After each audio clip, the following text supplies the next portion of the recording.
Hello అండి, ఈరోజు prawns gravy curry అనమాట. ఈ రెసిపీ అయితే నాది కాదు, కాపీ పేస్ట్ రెసిపీ అనమాట. యూట్యూబ్లోనే చూశాను.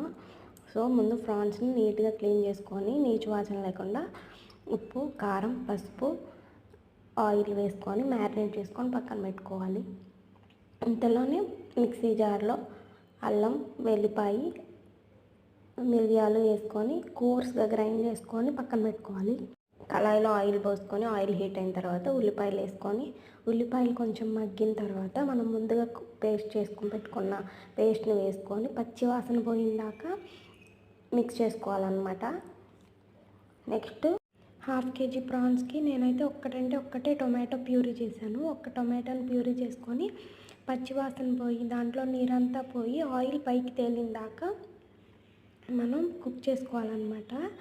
ఆయిల్ పైకి తేలాలి. అలా ఆయిల్ పైకి తేలినప్పుడు సాల్ట్ కొంచెం వేసుకోండి, వేసుకోండి. ఆల్రెడీ ప్రాన్స్లో వేసుకుంటాం కాబట్టి ప్రాన్స్లో సగం ఉప్పు, పసుపు, కారం, ఇక్కడ సగం ఉప్పు, పసుపు, కారం వేసుకోవాలన్నమాట. నెక్స్ట్ మనం మ్యారినేట్ చేసి పెట్టుకున్న ప్రాన్స్ని వేసుకొని బాగా కలుపుకోవాలి.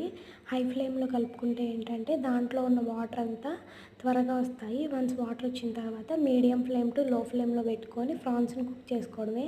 వాటిలోంచి వచ్చిన వాటరే మనకి సరిపోతాయి అన్నమాట. ఎక్స్ట్రా వాటర్ యాడ్ చేసే పని లేదు. ప్రాన్స్ చక్కగా కుక్ అవుతాయి.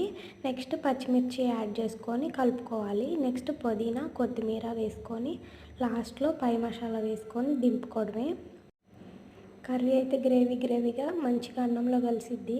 మీరు ఇంకొంచెంసేపు ఉంచుకుంటే కొంచెం ముక్క కంటి ఫ్రై రెసిపీ లాగా కూడా ఉండిద్ది. సో నేనైతే అన్నంలో కలవడానికి కోసమని ఇట్లనే ఈ స్టేజ్లో దింపేశాను. నచ్చితే సబ్స్క్రైబ్.